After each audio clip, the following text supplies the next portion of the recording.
When we think about the American Civil War, we usually picture a conflict with a very clear beginning and a very clear end. But what if that ending wasn't really an ending at all? What if it was just the start of something else? Today, we're going to dig into how the core conflict of the Civil War didn't actually stop in 1865. Instead, it cast this incredibly long shadow over the country, a shadow that, honestly, still shapes our struggles over race and identity in America right now. It really brings up a huge question, right? How long does it really take for a war to be over? And I'm not talking about signing a treaty or a surrender on a battlefield. I mean, in the hearts and minds of the people. Because as we're about to see, some fights don't really end, they just change shape.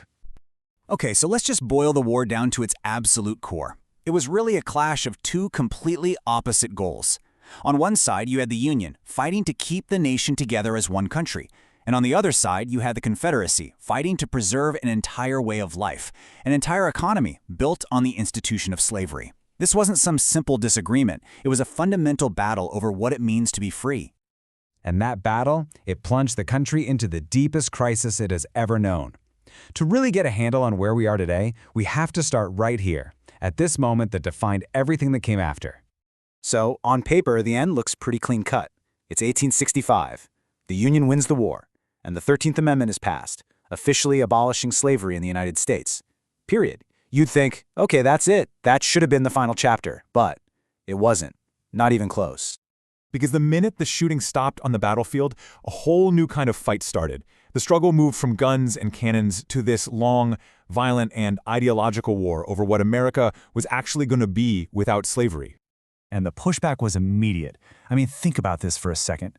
In 1865, freedom for all is written into the Constitution. And then, just 1 year later, in 1866, a new movement rises from the ashes of the Confederacy with one single goal: to tear that freedom down using terror.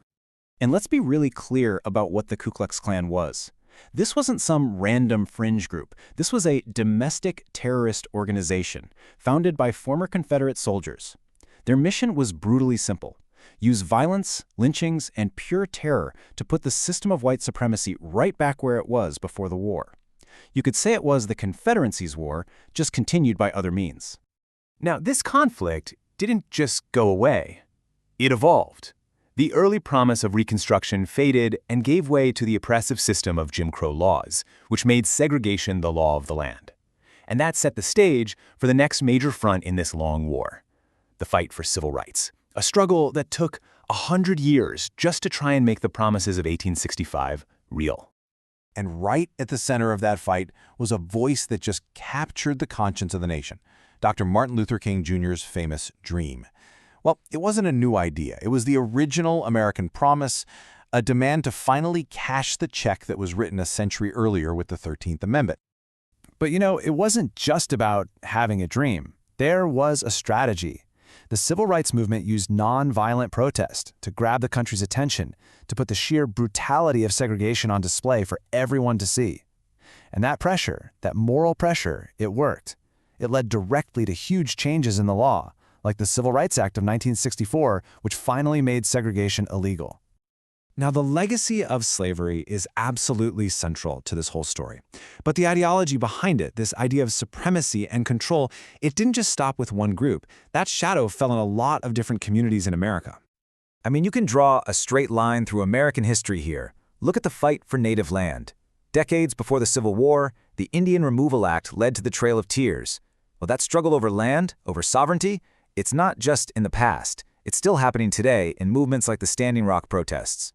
We see another version of this with Jewish Americans. So many fled horrible persecution in Europe, thinking they'd find safety in the US, only to run into systemic anti-Semitism in getting jobs, finding housing, getting into colleges. And these prejudices are something that, unfortunately, remain a real concern even now. So this all brings us right up to the present day. Because, this history, it's not locked away in a textbook. It's alive. It's in our news feeds. That long shadow from the Civil War is still right here, shaping our world in the 21st century. And that's really the heart of it.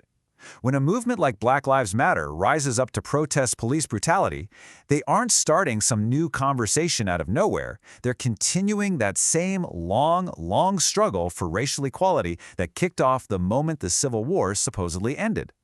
The arguments we have today about systemic racism, about who gets represented, about what justice looks like, those are all echoes of that same unresolved conflict. Which really leaves us with one final and, I think, pretty essential question. If the shadow of this history is so obviously still with us, shaping our lives and our future, what is it going to take for the country to finally step out of that shadow and into the light?